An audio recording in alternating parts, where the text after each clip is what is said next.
কি হলো? সবাই আজ এত চুপচাপ কেন? চুপ না থেকে আর কি উপায় আছে বলুন মহারাজ? আরে কি হয়েছে সেটা বলবে তো। বললেই তো ঝগড়া। দেখছেন মহারাজ, গোপাল কেমন প্যাঁচ দিয়ে দিয়ে কথা বলছে। তাই তো দেখছি। গোপাল, খুলে বলো বলো, কি বলতে চাইছো? আসলে মহারাজ, আমরা সবাই একটা অনুরোধ অনেকদিন আগেই করেছি, কিন্তু কিন্তু কি?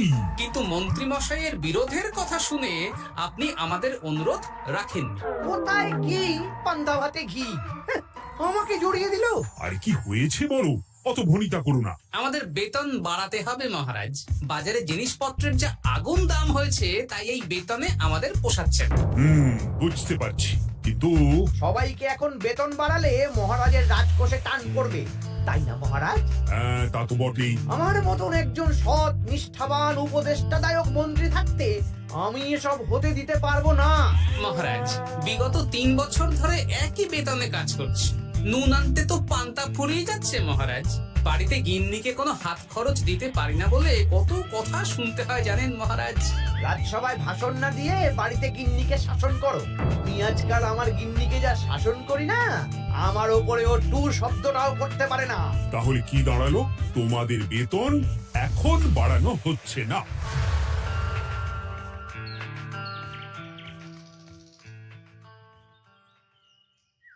আবার ঘুরে ফিরে আমরা সেই এক জায়গায় পৌঁছে গেলাম। মন্ত্রী মশাই মহারাজকে বললেন, আর মহারাজ আমাদের প্রস্তাব নাকচ করে দিলেন। না, এভাবে হবে না। অন্য রাস্তা ভাবতে হবে, অন্যভাবে চিন্তা করতে হবে। ঠিক বলেছো গোপাল, মন্ত্রী মশাইকে এমন ভাবে নাকে দড়ি দিয়ে ঘোরাতে হবে যাতে উনি নিজেই বেতন বাড়ানোর প্রস্তাবটা মহারাজের সামনে পেশ করেন। হ্যাঁ, সুযোগ তো আসবেই। দেখি কি করা যায়।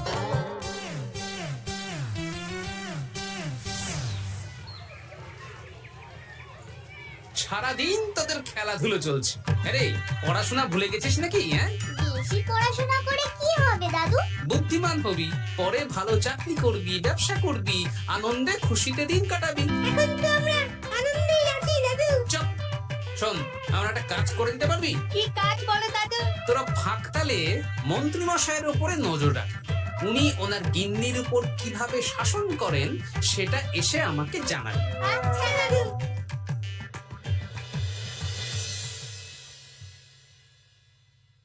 এই শোনো না, কান খোলা আছে, চট করে বলে ফেলো, ঝট করে শুনে ফেলি। একটা তোমার কাছে আবদার করছি, আবদার? রাগ করে না জানো। হ্যাঁ, তা কি আবদার শুনি? আমাকে 5টা মোহর দেবে গো। 5 মোহর? সামান্য 5 মোহরই তো, দাও না গো। একটা জিনিস না আমার পছন্দ হয়েছে, কিনবো। আমার কাছে এখন 5 মোহর নেই, ট্যাগ খালি। একদম বাজে কথা বলবে না তো। আমি মোহর চাইলেই তোমার ট্যাগ খালি হয়ে যায় না। এই বিরক্ত করো না তো।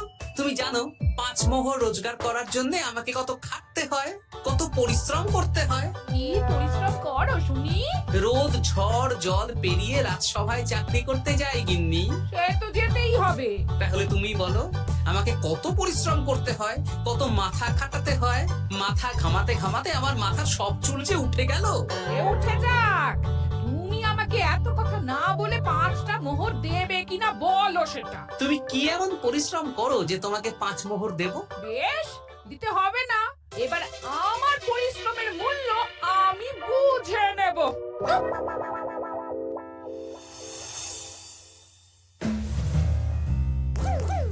এই এই শোনো না শোনো না, আজকে বেলার দিকে বাজারে গেছিলাম।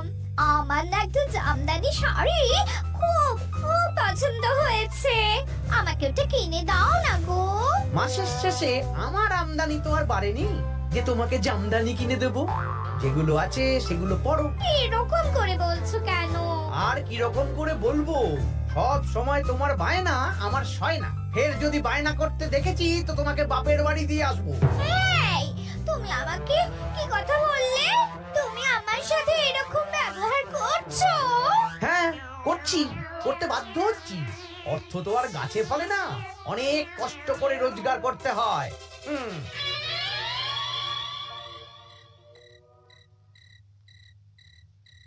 আহ, কি সুন্দর গন্ধ।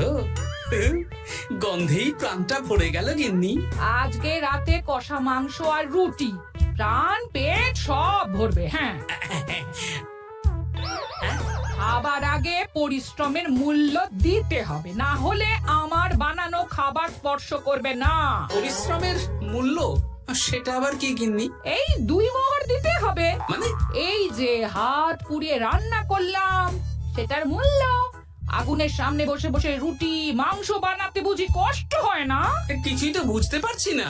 তুমি নিজেই তো সন্ধেবেলা আমাকে কত কথা বললে। এখন আমি যা যা পরিশ্রম করব, পরিশ্রমের মূল্য তোমার কাছ থেকে কড়াই গন্ডায় বুঝে নেব। বাপরে বাপ, তাহলে এখন এই রুটি মাংস খাওয়ার জন্য 2 মোহর দিতে হবে? হ্যাঁ, নইলে নিজে রান্না করে খাবে। উফ, কি জ্বালা। এই নাও 2 মোহর, এবার খাই। স্বচ্ছন্দে। এই না না না না, মশারির ভেতর ঢোকা যাবে না। আগে 1 মোহর দাও।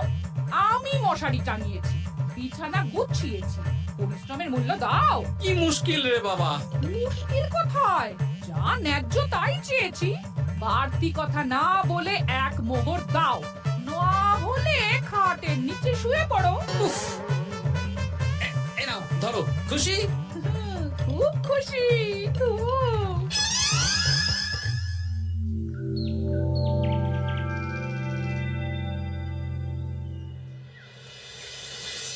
ফতুয়াটা কোথায় গেল? ফতুয়াটা আরে ও গিন্নি, এই না তোমার ফতুয়া, আমি কেচে মার দিয়ে শুকিয়ে রেখেছি। এটা পরে রাজসভায় যাও।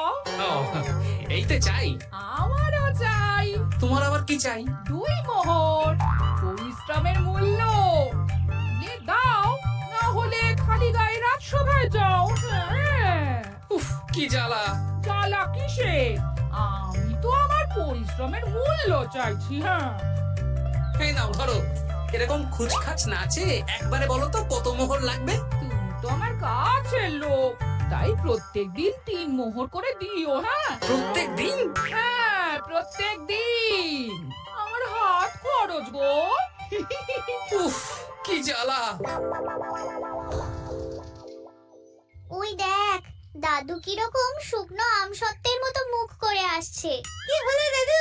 দিদার সাথে ঝগড়া হয়েছে নাকি? না না, ঝগড়া না, অনেক জ্বালা। তোদের আর কি বলবো। যাই হোক, ওই মন্ত্রী মশাইয়ের খোঁজ নিয়েছিলি? হ্যাঁ দাদু, গতকাল সন্ধ্যাবেলা মন্ত্রী মশাই শাসন দেখে এলাম, ভাষণ শুনে এলাম। কিরকম? গতকাল সন্ধ্যাবেলা আমার একটু জামদানি শাড়ি খুব খুব পছন্দ হয়েছে। মাসের শেষে আমার আমদানি তোমার বাড়েনি যে তোমাকে জামদানি কিনে দেবো। সব সময় তোমার বায়না আমার সয় না। ফের যদি বায়না করতে দেখেছি তো তোমাকে বাপের বাড়ি দিয়ে আসবো। আচ্ছা, এই ব্যাপার। এই তো এবার আমার জ্বালা মিটবে, চিন্তা কমবে। কিসের জ্বালা?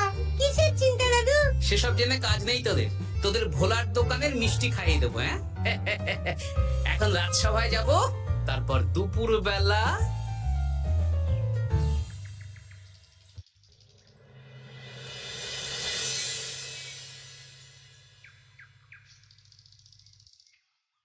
কেমন আছেন মা ঠাকুরুন?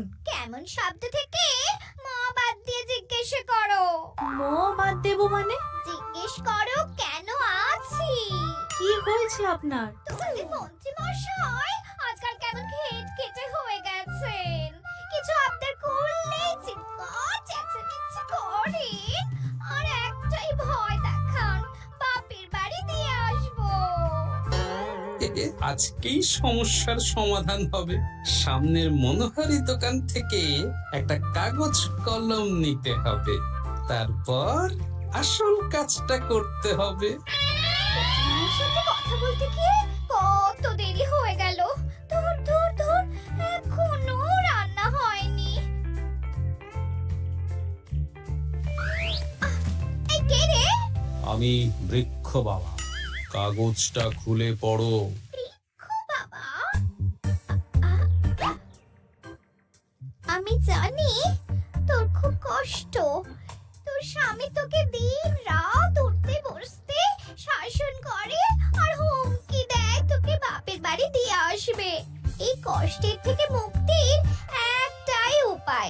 আজ থেকে তুই শুধু নিজের জন্য রান্না করবি, বাড়ির কোনো কাজ করবি না।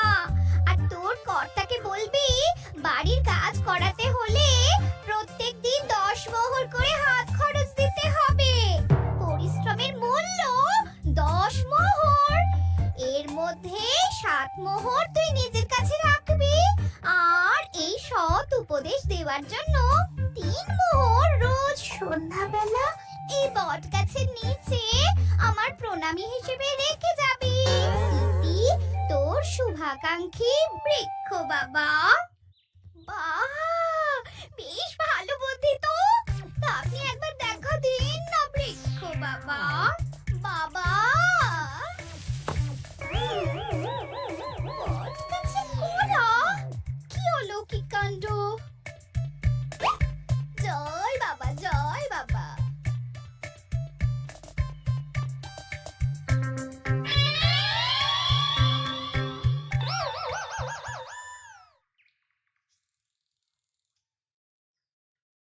আরে গিন্নি, তুমি একা একা খেতে বসে পড়েছো? হ্যাঁ, খিদে পেয়েছিল তাই খেতে বসে পড়লাম। আরে আমাকে ভাত বেড়ে দেবে তো নাকি? তোমার খাবার তুমি রান্না করে দাও। আমি নিজের মতন রান্না করেছি, নিজে খাচ্ছি। এই ছেড়েছে, আমি রান্না করতে পারি নাকি? রান্না করতে পরিশ্রম লাগে, তাই আগে পরিশ্রমের মূল্য দাও। প্রত্যেক দিন 10 মোহর, তারপর রান্না করব, ঘরের কাজ করব। এই তো মহা মুশকিল। কোনো মুশকিলের ব্যাপার না। না, দেখি বাইরে ভোজনালয়ে কিছু খাবার পাওয়া যায় কিনা। দেখো এত বেলায় খাবার পাও কিনা। তাছাড়া বাইরে তেল ঝাল খাবার খেয়ে শরীর খারাপ করলে আমাকেই তো দেখতে হবে। তখন কিন্তু আমার পরিশ্রমের মূল্য 15 মোহর প্রতিদিন হয়ে যাবে। কি জ্বালা! কোনো জ্বালার ব্যাপার নেই, আমি খেয়ে উঠে চট করে রান্না করে দিচ্ছি। তুমি 10 মোহর প্রস্তুত রেখো। আচ্ছা, সন্ধ্যাবেলা দেবো।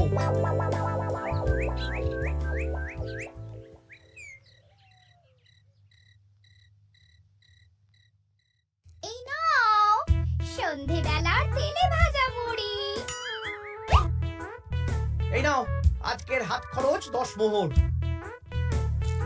বলছি, প্রত্যেকদিন 10 মোহরটা একটু বেশি হয়ে যাচ্ছে না? তবে যাও, বাইরের খাবার খাও, আমি নিজের মতন নিজের কাজ করব। খাবো, দাবো, ঘুমাবো, সংসারের কোনো কাজ করব না। কি জ্বালা!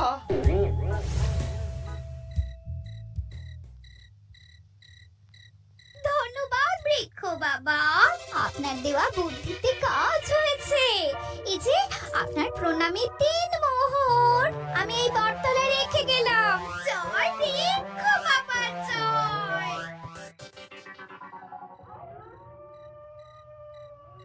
কি মা ঠাকুরুন, ভালো আছেন তো? হ্যাঁ হ্যাঁ গোপাল দাদা, ভালো আছি। তুমি কেমন আছো? আমিও ভালো আছি।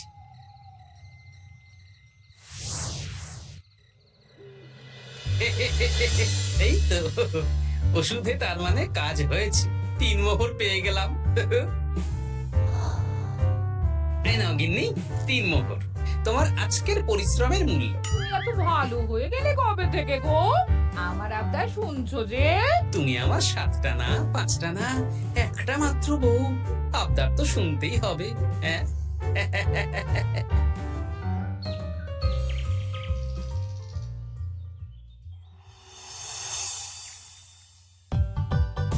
এই নাও, তোমার জন্য ফুলকো ফুলকো লুচি আর আলুর তরকারি বানিয়েছি। রাজসভা থেকে ফেরার সময় বাজার থেকে পাকা কাতলা নিয়ে এসো। বাহ, রাজসভা থেকে ফিরে এসে মাছের ঝোল আর ভাত খাবো।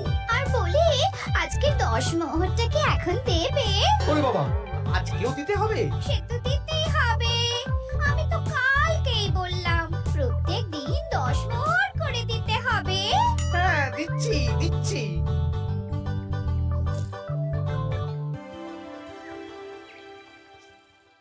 মন্ত্রী মশাই কেমন আছেন?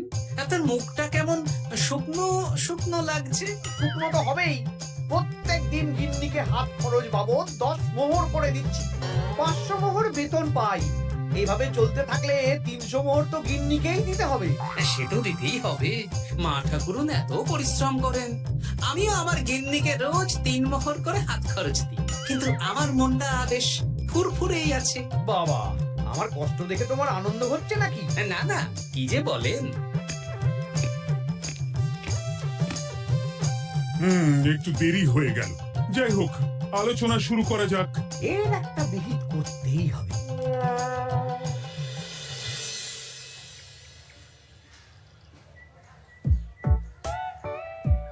বলি, কাতলা মাছ কত করে দিচ্ছিস রে? পাকা কাতলা আছে 104 মোহর। ওরে বাবা, আপনি তো 5 মোহর দিয়েও আগের মাসে 100 মাছ কিনেছেন, এখন তো দাম কমেছে, তাও ওরে বাবা করছেন। ও না না, কিছু না, দে দে 100 কাতলা দে। বাঁচতে গেলে খেতে তো হবেই। আমাদের হঠাৎ ডেকে পাঠালেন মন্ত্রী মশাই? হ্যাঁ, আসলে একটা বিপদের মধ্যে পড়েছি। আহা, কি বিপদ সেটা তো বলুন। আপনি আমাদের মোহর দেবেন আর আমরা আপনাকে বিপদের হাত থেকে উদ্ধার করে দেব। আরে মোহরই তো আর হাতে থাকছে না। কেন? আপনি এত বেতন পান, সব খরচ হয়ে যাচ্ছে নাকি? ধুর, এতদিন আমি গিন্নির ওপর শাসন চালাতাম, আর এখন প্রত্যেক দিন 10 মোহর করে না দিলে রান্না করবে না, বাড়ির কাজ করবে না। আরে বাবা রে, প্রত্যেকদিন 10 মোহর মানে তো মাসে 300 মোহর। আমি 500 মোহর বেতন পাই, তার মধ্যে 300 মোহর গিন্নিকে দিয়ে দিই। আমার হাতে থাকে 200 মোহর। এই দিয়ে বাজার দোকান কিভাবে করব সেটাই তো বুঝে উঠতে পারছি না। মহারাজকে বলুন বেতন বাড়াতে, তাহলেই তো সমস্যার সমাধান হয়ে যায়। কিন্তু কদিন আগেই তো মহারাজকে বললাম যে বেতন বাড়াতে হবে না। আপনি এই রাজ্যের মন্ত্রী, আপনি বুঝিয়ে বললে মহারাজ ঠিক শুনবেন। ঠিক বলেছিস।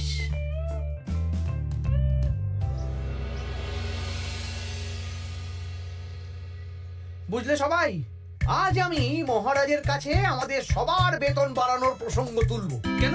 এই তো আপনি কদিন আগে বললেন বেতন বাড়ানো যাবে না।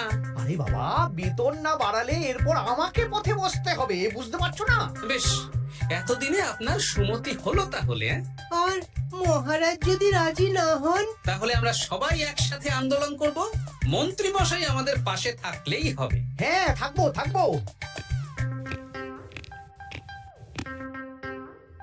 মহারাজ, আমার একটা আর্জি ছিল। কি আরজি বলো মন্ত্রী? আমি অনেক ভেবে দেখলাম, কয়েকদিন আগে সভাসদেরা ঠিক কথাই বলেছিল। কি ঠিক কথা? মানে বাজারে জিনিসপত্রের দাম বেড়ে দ্বিগুণ হয়েছে, কিন্তু আমাদের বেতন একই রয়েছে। হ্যাঁ, মানছি, কিন্তু হঠাৎ করে আমি বেতন বাড়াতে পারবো না। তুমি নিজেই বলেছো রাজকোষে টান পড়বে, এখন তুমি নিজেই আবার অন্য কথা বলছো। বলতে বাধ্য হচ্ছি মহারাজ, সংসারের খরচ সামলাতে গিয়ে মাথা খারাপ হয়ে যাচ্ছে। আমাদের বেতন বাড়াতে হবে। বাড়াতে হবে, বাড়াতে হবে। হ্যাঁ মহারাজ, এভাবে চলতে পারে না। রাজ্যের রোজগার বাড়ছে, কিন্তু আমাদের বাড়বে না। তাহলে এই রাজসভায় চাকরি করে কি লাভ মহারাজ? মহারাজ, গোপাল মন্ত্রী মশাই ঠিকই বলেছে। মহারাজ, বেতন বাড়িয়ে দিন, নইলে আর পারা যাচ্ছে না। বেশ বেশ, তোমরা এত করে বলছো যখন, তোমাদের সবার বেতন বাড়ানো হবে। আগামী মাসে যা বেতন পাবে তোমরা, তা বর্ধিত হারেই পাবে। কি সবাই খুশি তো? ধন্যবাদ মন্ত্রী মশাই। ঠিক আছে ঠিক আছে। আরে ধন্যবাদ আমাকে দাও বিজ্ঞানী, আমার জন্যই তো বেতন বাড়লো। মনোজা, আরে আমি তো মহারাজকে বললাম বেতন বাড়ানোর কথা। আপনি তো নিজের মন থেকে এমনি এমনি বলেননি, মানে আমি আপনাকে বলিয়েছি মন্ত্রী মশাই। তুমি আবার কখন বলালে? এই যে রোজ আপনার 10 মোহর করে খরচ হয় গিন্নিমার হাত খরচ বাবদ, সেটা তো আমার বুদ্ধিতেই। আরে কি বলছোটা কি? ঠিকই বলছি। কিছুদিন আগে একটা বট গাছের নিচ দিয়ে আপনার গিন্নি যাচ্ছিলেন।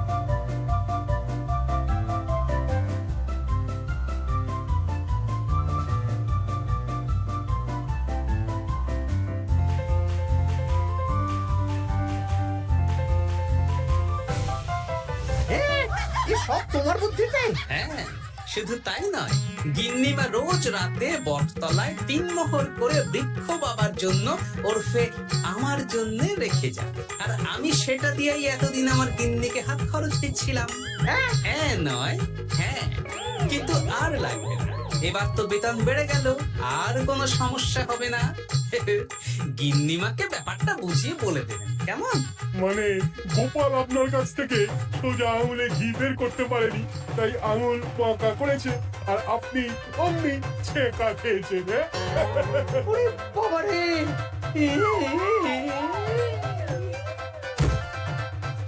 এই তোলো তোলো, মন্ত্রী মশাইকে তোলো। যা ছ্যাঁকা খেয়েছেন, এখন কদিন আর ওনার জ্ঞান ফিরবে না। ওই তো চিকিৎসা শুরু করো।